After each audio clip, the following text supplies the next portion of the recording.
¿Sí? Bien. Vamos a esperar a los que están tomando agua. Un minutito.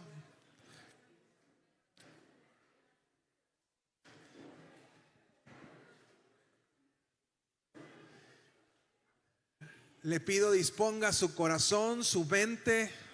Si puede, ponga en modo avión. Estamos por iniciar el vuelo a la palabra del Señor. Ponga en modo avión para que... ¿Sí sabe usted por qué se inventó el modo avión en los teléfonos? ¿No sabe usted? Bien, si usted ha volado alguna vez en avión, se habrá dado cuenta que de las primeras instrucciones que le dan, de hecho es una grabación que traen la mayoría de los aviones, es ponga su celular en modo avión. Incluso cuando usted aterriza ya, el piloto le dice que ya puede quitar el modo avión, que ya puede usar sus aparatos. Y esto tiene que ver con que la información que usted transmite a través de sus aparatos, de su teléfono celular, sus tablets, su computadora, puede interferir con la comunicación del avión. Yo soy fanático de los programas de como Mayday, catástrofes aéreas, o ese tipo de programas, y me encanta subirme a los aviones, y cuando vas en los aviones vas pensando en todas las cosas que pueden suceder, ¿no? Pero me gusta mucho porque se me hace sumamente interesante cómo van dilucidando. Y estaba viendo uno que fue el jueves, no me podía dormir, y bueno, estaba un programa y empecé a verlo, y lo que concluyeron que fue la causa, fue en Nepal este accidente, fue las instrucciones de la hoja. El piloto se equivocó en la altitud. ¿Usted sabe dónde está Nepal? ¿Tiene idea dónde está Nepal? Es un país en Asia. ¿Ha escuchado usted acerca del monte Everest? Sí, el monte más alto del mundo es el monte Everest, que precisamente se encuentra en el Himalaya, que está en Nepal. Entonces Nepal es muy difícil poder aterrizar en Nepal por la altura de las montañas. Un error en la altitud te puede llevar a lo que le pasó a este vuelo. Y después de tantas investigaciones, concluyeron que la causa del accidente fue que el avión no tenía un clip donde poner la hoja de vuelo. Entonces tenía un clip acá a la izquierda del piloto, pero el piloto no podía, o sea, era muy complicado estar viendo y estar conduciendo el avión. Entonces lo que hacían los pilotos, agarraban la hoja y veían las instrucciones del vuelo así. Entonces con su dedo pulgar tapó una información básica que lo llevó a estar unos metros más abajo de lo que debería de estar. Y entonces pegó justo en la cúspide de una montaña que pudo haber evitado si no hubiese tapado la información con su dedo. Fue la única causa probable que encontraron. A partir de ahí obligaron a todas las naves que de ese tipo, que era un Airbus, que tuvieran un clip para poner la hoja de vuelo en el timón de la aviación. Y es increíble cómo, de hecho, es más seguro viajar en avión que viajar en auto. Mueren más personas en auto que las que mueren en avión. Es una industria sumamente segura. Por eso cuando a usted le dicen ponga su celular en modo avión, no lo están diciendo por fastidiarle la vida, porque ha habido casos donde la información de los celulares interfiere con la comunicación del avión y del avión con tierra. Entonces ahora me toca hacerlo. Usted ponga su celular en modo avión, porque muy probablemente la comunicación que llegue a su celular va a interferir con la comunicación del cielo. Así es de que no vaya a ser que le hable el diablo. Póngalo en modo avión. Bien, estamos listos para comenzar después de esta introducción de la industria de la aviación. Abra su Biblia en el libro de Primera de Timoteo, capítulo 6, versículo 3 al 10, por favor.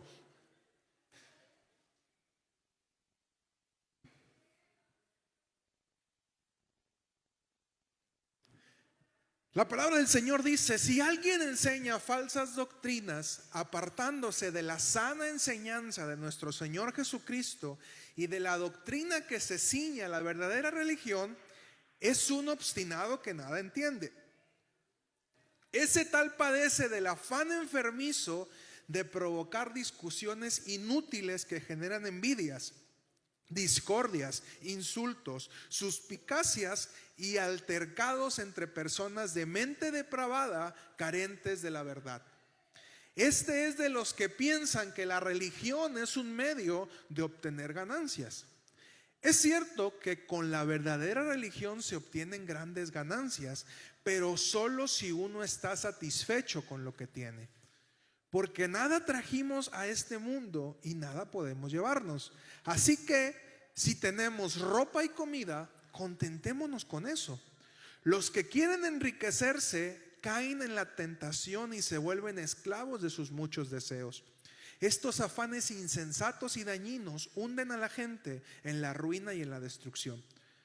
Porque el amor al dinero es la raíz de toda clase de males. Por codiciarlo, algunos se han desviado de la fe y se han causado muchísimos sinsabores. Esta es la Nueva Versión Internacional. Cuando yo leía esto y veía el versículo 6, dice: es cierto que con la verdadera religión se obtienen grandes ganancias. Yo dije, bueno, ¿cuál será esas ganancias? Me deslumbró esa palabra que no lo había leído así tal cual, y me fui a buscar otras traducciones, algo que yo le recomiendo ampliamente hacer. A veces nos ayuda a entender los pasajes. La Biblia de las Américas dice: pero la piedad en efecto es un medio de gran ganancia cuando va acompañada de contentamiento. La Reina Valera dice: pero gran ganancia es la piedad con contentamiento. La Biblia Jubileo 2000 igual: pero gran ganancia es la piedad con contentamiento. Dos conceptos, y si esta palabra llevase un título serían estos dos conceptos: piedad y contentamiento. ¿Qué es la piedad? Usted me va a decir: una ciudad en Michoacán donde hacen carnitas y desde que usted llega huele a carnitas y huele a cerdo y venden carnitas muy ricas. No estamos hablando de la piedad de Cavadas, Michoacán. Estamos hablando de la piedad. ¿Qué es la piedad? Virtud que inspira por el amor a Dios, tierna devoción a las cosas santas, y por el prójimo, actos de amor y compasión. Dice uno: wow. Justo como resumió Jesús la ley es la piedad: virtud que inspira amor a Dios, devoción por las cosas santas y amor al prójimo. ¿Y qué es el contentamiento? El contentamiento bíblico es una confianza interna en la soberanía y la bondad de Dios, que produce el fruto de gozo, paz y acción de gracias en la vida de un creyente, independientemente de las circunstancias externas. El contentamiento, el verdadero contentamiento de parte de Dios, no está basado en las circunstancias, sino en la forma inmutable de Dios. Siendo sinceros, la sociedad actual está basada en el egoísmo. Tenemos una necesidad insaciable de satisfacer los deseos que se nos van generando durante el camino. Usted puede ir por la calle y se encuentra con un montón de anuncios de mercadotecnia que le producen deseos de algo. Usted va a mediodía, 12, 1 de la tarde, va por la calle y le ponen un espectacular, el calor así, esos calores de septiembre, y le ponen el espectacular de una Coca-Cola con hielo. ¿Qué cree que genera eso en su vida? Una mal llamada necesidad que realmente es un deseo de calidad. Se me antoja una coca porque creo que la coca va a satisfacer mi sed. Las 2 de la tarde. Y créame, ahorita con las redes sociales todo está acomodado de tal modo que a ciertas horas te lleguen anuncios. Son las 2 de la tarde, te llega un anuncio de Carl's Jr. donde te ofrecen la hamburguesa más gorda y rechoncha del menú. Y con el hambre que tienes se te antoja cualquier cosa.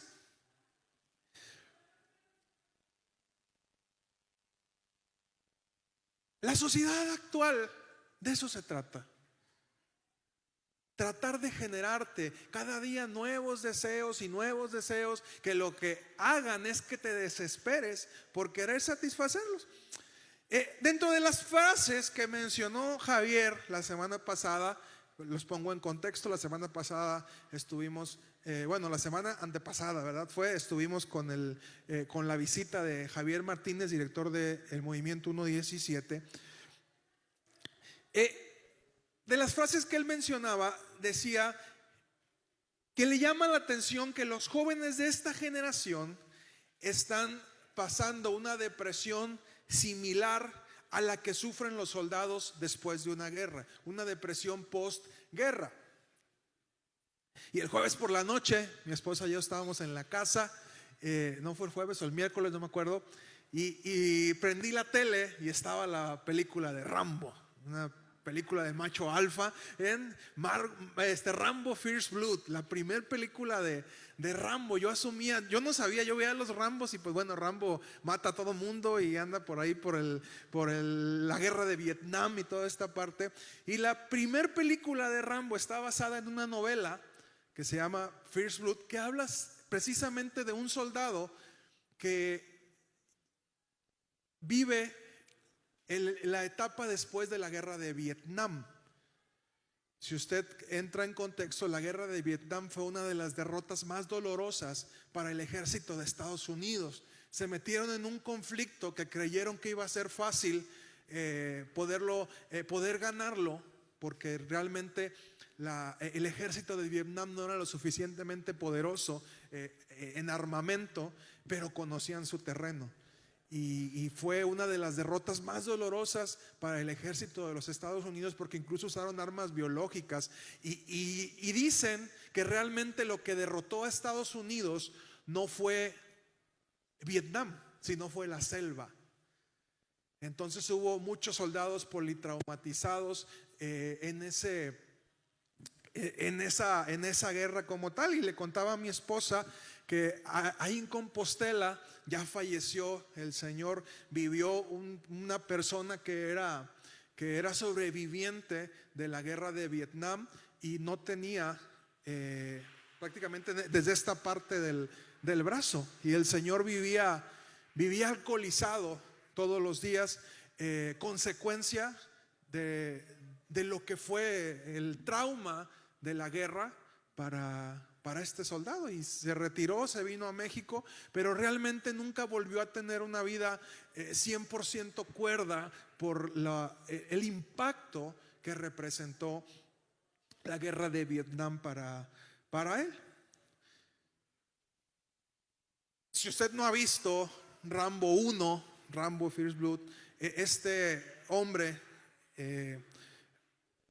protagonizado por Sylvester Stallone llega a una ciudad. Él viene ya en un proceso de depresión muy fuerte. Realmente agarró carretera, va buscando a cada uno de los que fueron sus compañeros y amigos en guerra, y se da cuenta que todos ellos han muerto, y el único que queda es él.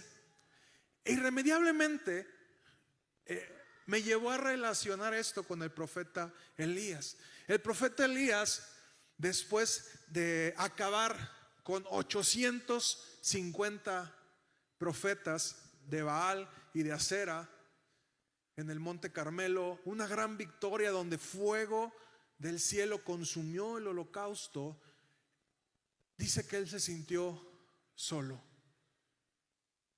Fue, caminó, se metió en una cueva y le dice: Señor, estoy harto, estoy cansado.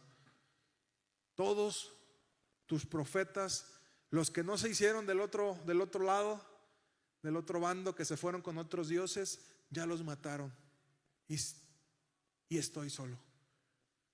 Una depresión tremenda que entró en el profeta Elías, a pesar de la gran victoria que estaba pasando. La soledad en exceso es un detonador de la depresión. Asimismo, el cansancio se convierte en otro detonador de la depresión. Y sabes, la depresión es un tema muy actual. A mí me entristece mucho cuando escucho a personas que dicen que esos temas de índole psicológica no se pueden tratar dentro de la iglesia. Y tristemente muchos cristianos, y no solamente cristianos, sino también ministros y grandes ministros, están pasando por problemas de depresión. La semana pasada en la prédica les compartí un fragmento de una prédica de Marco Barrientos, y en general él menciona en la prédica la importancia de la relación y del discipulado. Dice: yo mismo en estos momentos acabo de pasar por un problema de depresión muy fuerte, que incluso me llevó a tener que necesitar ayuda psicológica y psiquiátrica. Y le decía yo a mi esposa, ahora que estuvo en la reunión de claves, y ver a otros pastores, conocer la situación de otros pastores, le digo: a veces yo también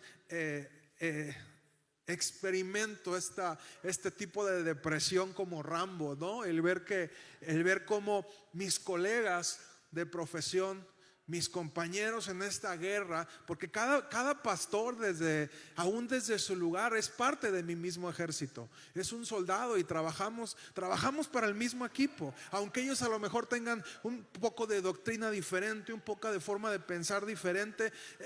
En la mayoría de las cosas coincidimos, y cuando un soldado cae, realmente el ejército es afectado. Y el ver cómo muchos siervos de Dios, ignorando estos principios, se encuentran en situaciones complejas, decía: Dios, ¿qué está pasando? Y tristemente la depresión en estos momentos es un problema que no solamente está afectando al mundo, sino que está afectando a muchos cristianos.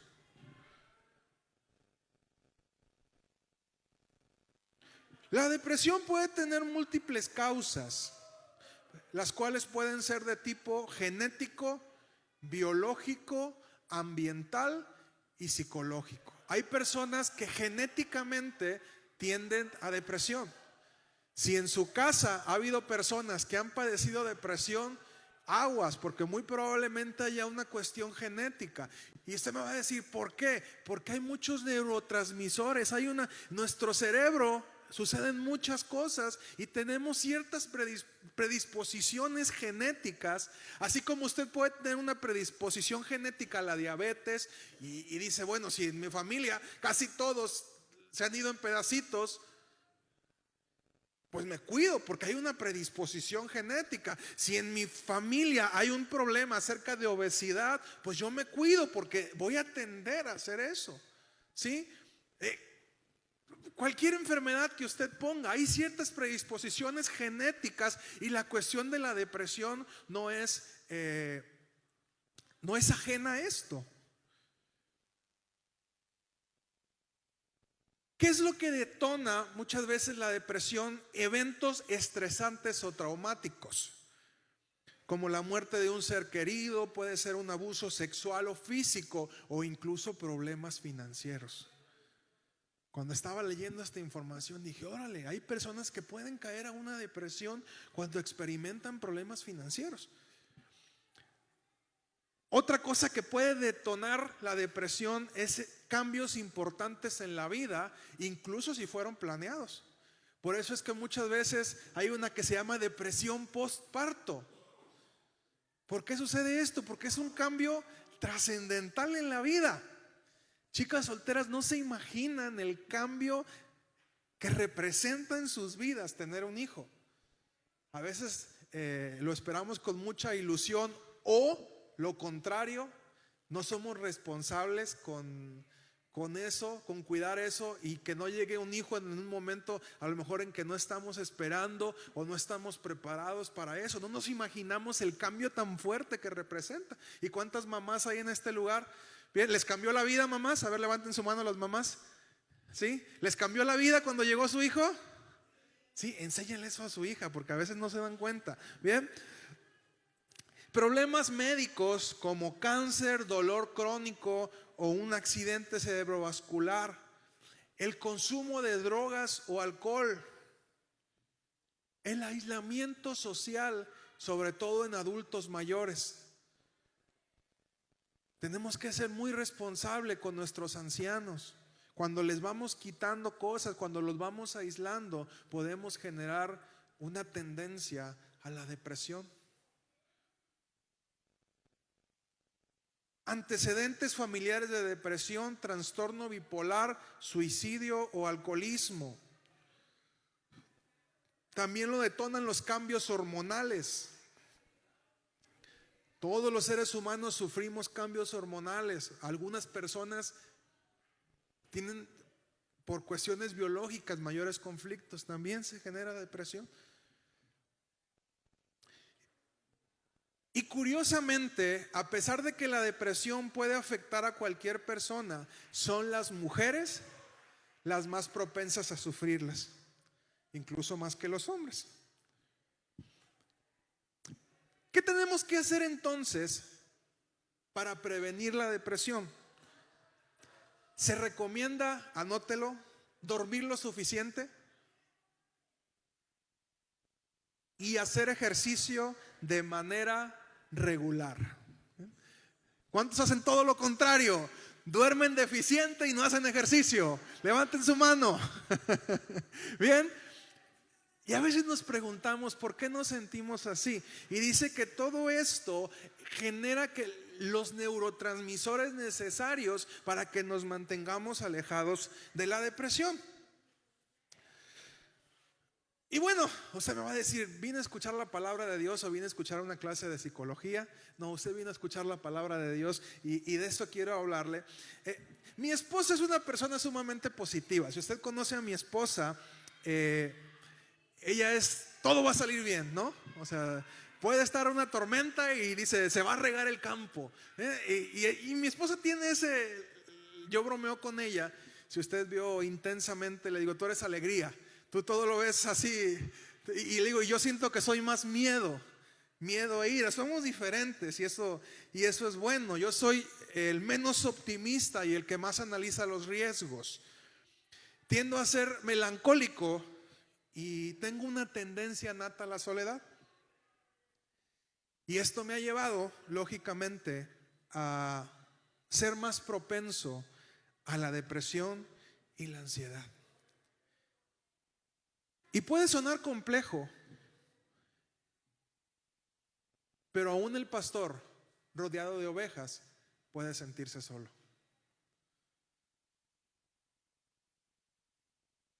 Y pocas personas realmente nos preocupamos por la salud emocional de los pastores. Un día yo también fui oveja y tampoco me preocupé mucho por eso, ¿no? O sea, uno se imagina que los pastores son personajes todopoderosos, ¿verdad? Que están bien cerquita de Dios y que no pueden pasar por ese tipo de situaciones. Y cuando te decía, cuando veía yo esta película de Rambo y pensaba en mis compañeros, decía, ¿cuántos de ellos alguna vez se sintieron solos? ¿Cuántos de ellos se dieron cuenta que no tenían quien los entendiera? O al menos eso pensaron. Y te abro mi corazón como pastor. Uno a veces dice, ¿con qué persona me puedo acercar? ¿Con qué persona puedo platicar que realmente entienda la situación que estoy viviendo? Y como pastores estamos muchas veces tan preocupados por las necesidades que tiene la congregación, que nos damos cuenta que en la vida nos encontramos solos, ¿no?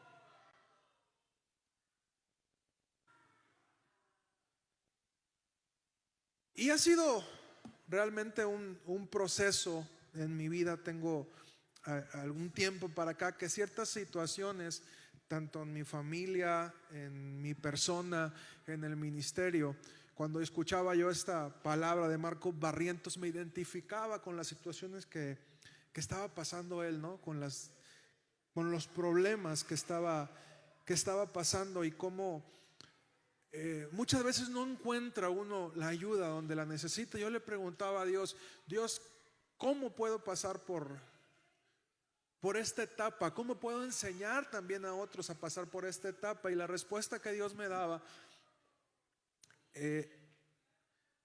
venía en 1 Timoteo 6:6. Cuando, como te decía, lo leí en la Nueva Versión Internacional, no entendí de qué se trataba, pero al empezar a revisar otras traducciones, entendí que hay dos conceptos que te pueden ayudar a salir de la depresión, y es la piedad y el contentamiento. La piedad te lleva a pensar en el bien de otros. El contentamiento a ser feliz con lo que eres y con lo que tienes.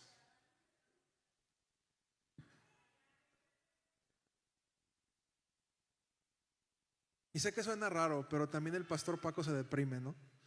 Y durante la semana me encontré con uno de mis amigos de la infancia, y él ha estado pasando por problemas de drogas, problemas de drogadicción. Y en sus momentos donde está bien, compartimos un gusto que creo que lo cultivamos juntos desde chicos, que es el jugar básquet. Y llegué yo a las canchas allá en Compostela y me lo encontré, él ya se iba. Lo saludé, platicamos un ratito y aparentemente él se fue. Me fui yo a la canasta y de repente él llega corriendo y me dice, jugamos un rato y nos vamos. Está bien, le digo, yo vengo nomás una media hora, vente. Empezamos a jugar, empezamos a platicar. Él me habló acerca de algunas situaciones que estaba pasando en su vida, y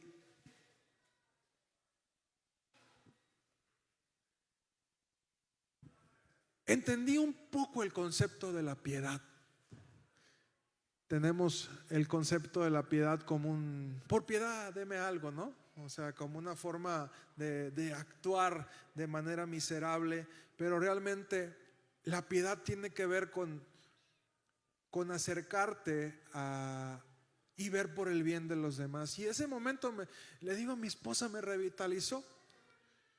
El poder dejar de preocuparme por mis propias necesidades y contemplar a otros que a lo mejor la están pasando peor que yo y que yo puedo ayudarles con una cascarita de básquet.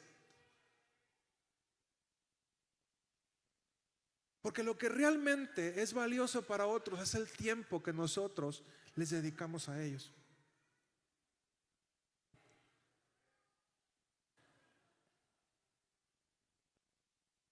Cuando regalamos nuestro tiempo, no solo ayudamos a otros, sino que generamos una ganancia para nosotros mismos.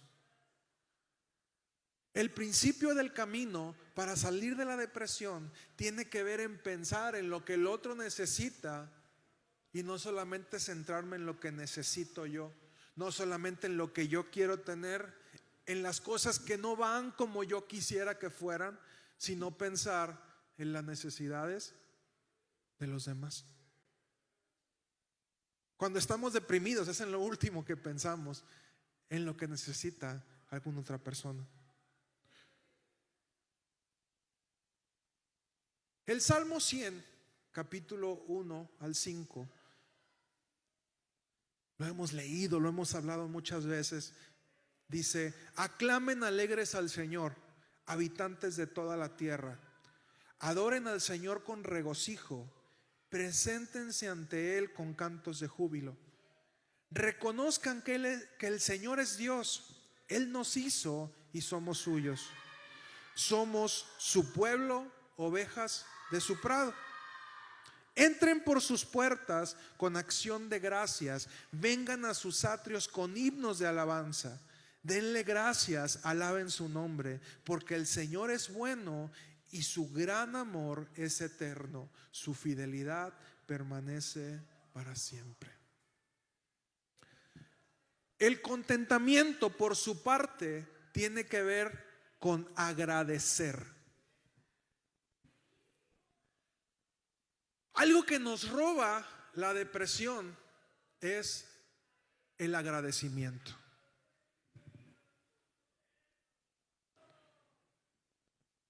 ¿Por qué vamos a agradecer si la vida que estamos viviendo no está en la condición que quisiéramos?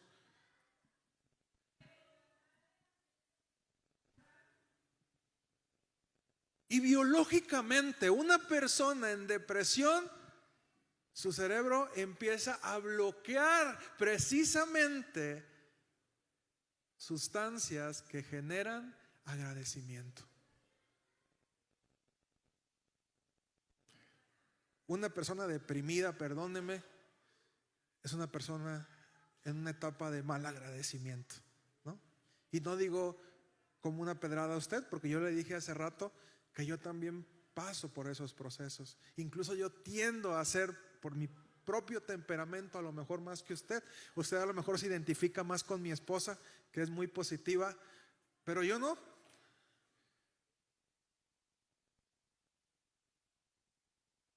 Cuando nosotros dejamos de ser agradecidos, comenzamos a tender a un proceso de depresión.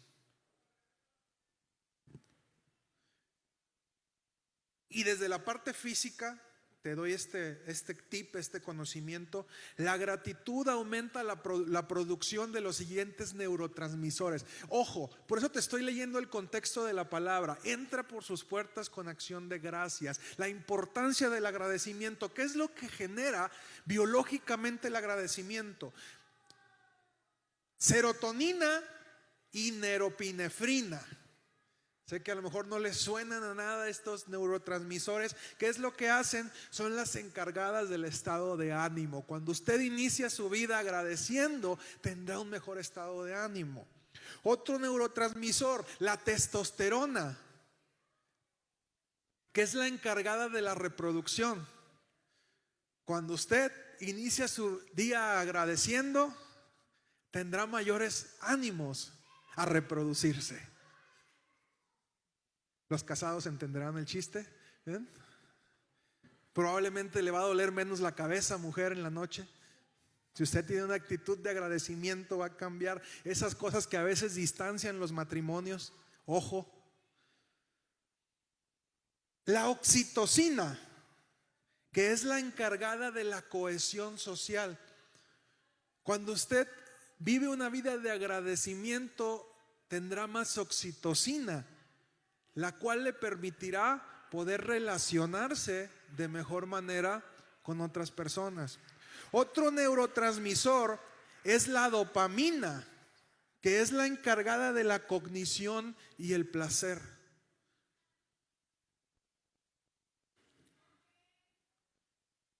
El cortisol, que el cortisol es el que se encarga de los altos índices de estrés. Quiero que se dé usted cuenta de lo importante que es que usted a partir del día de hoy comience a tener una vida de agradecimiento. Todo eso puede cambiar su vida, puede cambiar su estado de ánimo, sus ganas de tener una pareja, el relacionarse con otros, el tener placer, el no estar estresado. Todo eso puede cambiar el simple hecho de que usted inicie su día agradeciendo por lo que está pasando en su vida. Decir simplemente: gracias, Señor, porque pude despertar. Gracias, Señor, porque voy a comer frijoles otra vez. Pero hay mucha gente que ni para frijoles tiene. Señor, gracias porque me duele la rodilla. Pero eso quiere decir que tengo pierna, porque hay mucha gente que en estos momentos no tiene pierna. Gracias, Señor, porque a lo mejor tengo problemas financieros, pero tienen solución. Y como dicen por ahí, y si no tienen solución, pues menos te preocupes, ¿no? O sea, ya. Gracias, Señor, porque a lo mejor la relación con mi esposo, con mi esposa no van de la mejor manera, pero tengo pareja. ¿Cuánta gente hay que no tiene pareja y quisiera una? ¿Me explico?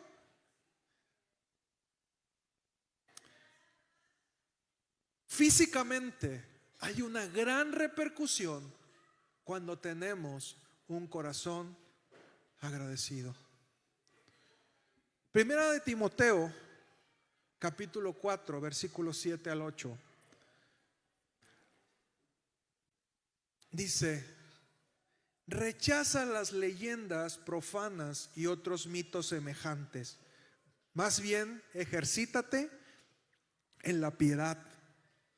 Pues aunque el ejercicio físico trae algún provecho, la piedad es útil para todo, ya que incluye una promesa no solo para la vida presente, sino también para la venidera. ¿Y qué quedamos que era la piedad? Amor para con Dios y amor para ¿quién?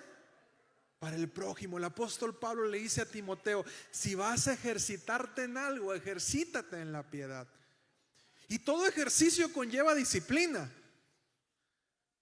¿Quién dice por la mañana me voy a levantar y voy a ir a correr con una alegría? Voy a dejar la cama que está tan cómoda, tan a gusto, para que me dé frío y salir a la calle e ir a caminar. ¿Quién lo hace? A lo mejor sí, o 2, 3 les gusta, ¿bien? ¿Ok? Pero la mayoría nos cuesta. Hacerlo con disciplina, crecer nos cuesta. Sí, por eso es que el apóstol Pablo dice: ejercítate. Si te ejercitas en algo que no es importante, ejercítate, haz con disciplina, practica con disciplina la piedad. Piensa en cómo puedo servir a otros. ¿Qué es lo que sé hacer? Y te ponía este ejemplo. Yo le digo a mi esposa: cuando yo me siento triste, me siento deprimido, lo único que realmente me genera un placer es ir a jugar. Me dice: ya es un refugio falso, a lo mejor. Pues digo: pues a lo mejor sí, pero es lo que me genera un placer. Y cuando yo llego a la cancha, y me duele mucho cada vez que yo me encuentro a este amigo, porque este amigo un día estuvo en la iglesia, un día estuvimos ministrando juntos, y cada vez que yo lo veo, pienso en lo que pudo haber sido su vida si él hubiera estado con Cristo. Y como por religiosidad su mamá le dijo que no quería que estuviera en la iglesia, porque él era católico y cómo iba a dejar esa. Y cuando veo hoy su vida, yo me encuentro a ese amigo, digo: lo que pudo haber sido tu vida si hubiera seguido conociendo a Cristo. Y me duele cada vez que lo veo y lo encuentro luchando con esa parte, y me dice: ahí voy.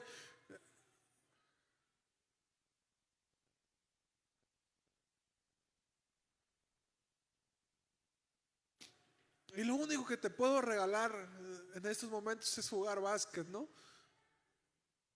Y me di cuenta que cuando yo hice eso, no solamente ayudé a su vida, sino que también me ayudó la mía. Y ahí entendí lo que significa la piedad. Y como hay gran ganancia cuando tú practicas la piedad, el darte cuenta que hay otros que tienen más necesidad que tú y que tú puedes ser el camino para que ellos puedan satisfacer la necesidad que está pasando en su corazón. Primera de Tesalonicenses, capítulo 5, versículo 15 al 18. Palabras del mismo apóstol Pablo. Dice: asegúrense de que nadie pague mal por mal. Más bien esfuércense siempre por hacer el bien, no solo entre ustedes, sino a todos.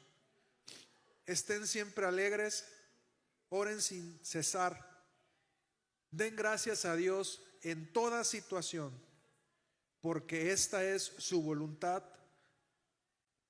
para ustedes en Cristo Jesús. ¿Cuándo usted debe dar gracias? En todo.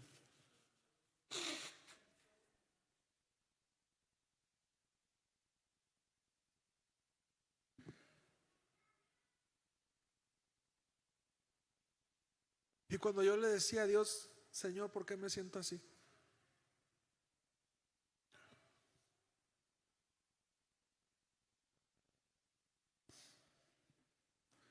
Porque estás pensando más en ti que en los otros, y porque te has olvidado de ser agradecido.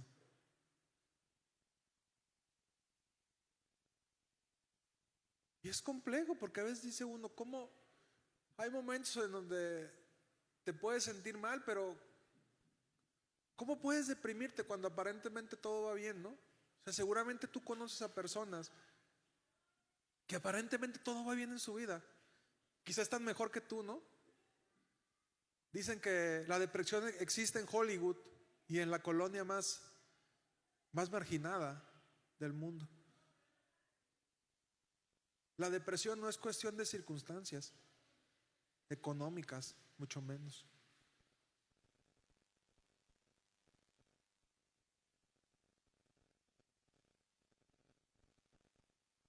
Y te haría esta pregunta: en estos últimos días, ¿qué tanto te has centrado en tu infelicidad?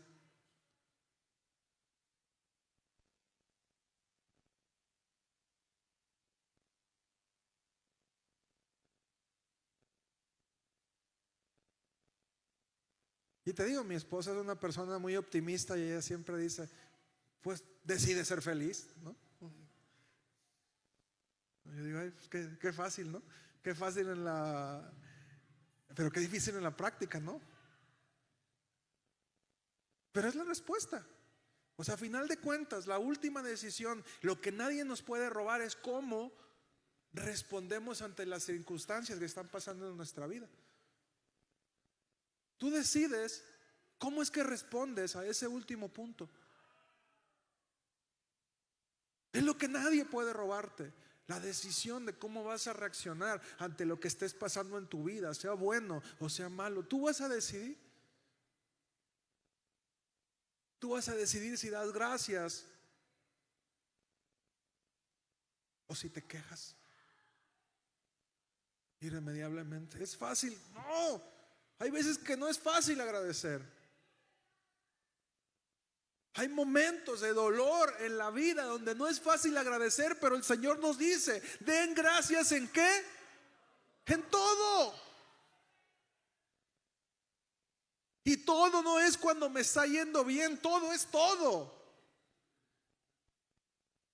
¿Y cuál es la forma en la que vamos a proteger nuestro corazón de la depresión? O la forma en la que vamos a salir de la depresión: cuando tenemos un corazón agradecido. Cuando estamos pensando en la necesidad de los otros antes, no antes que la nuestra, porque tenemos que ser felices, pero estar pensando en las necesidades de otros, en ayudar a otros, porque créeme, hay mucha gente que necesita de nuestra ayuda. Está como el meme ese que ponen de una persona: ¿tú tienes un helicóptero? No, no tengo un helicóptero. ¿Eh? Y contesta el otro: ¿tú tienes galletas? No, no tengo galletas. Qué triste tu vida. Toma, te doy una galleta.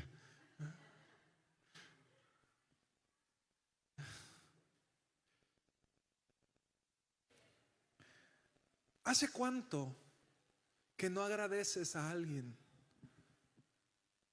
por lo que ha hecho en tu vida?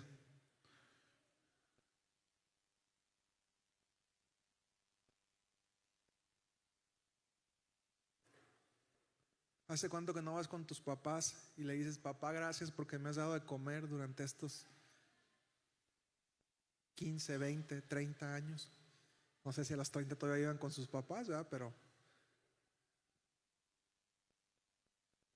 para allá vamos, dice, ya renovamos contrato. Como en el fútbol, hasta 2030 tiene su camisa. ¿Hace cuánto que no eres agradecido?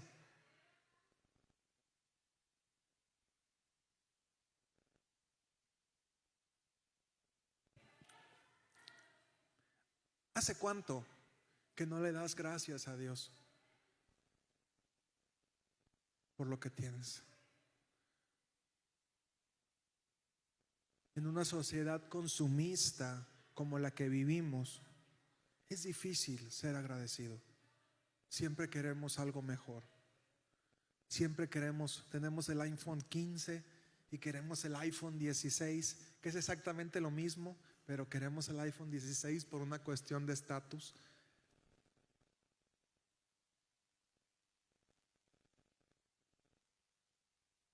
Una sociedad donde nadie está conforme con su cuerpo.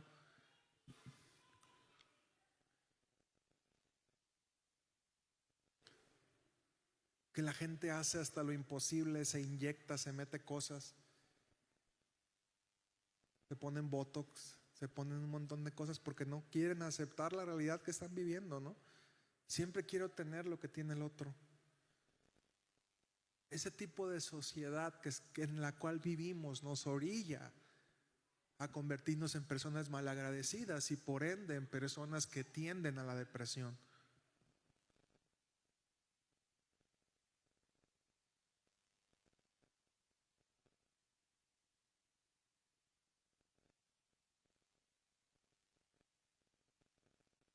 ¿Hay algo en tu vida por lo cual puedas agradecer el día de hoy?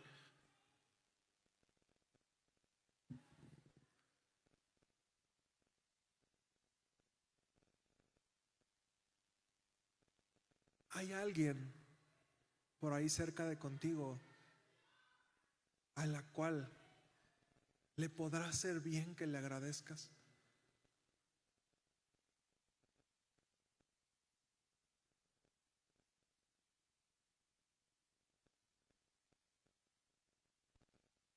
Si somos sinceros, siempre hay cosas por las cuales agradecer.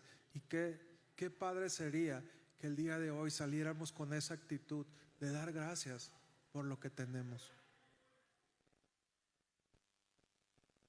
Y Dios no nos va a dar, creo, algo mejor hasta que no aprendamos a agradecer lo que tenemos. ¿De qué va a servir? ¿De qué le sirve a Dios darte algo mejor? ¿No? Si no agradeces ni siquiera por lo que tienes.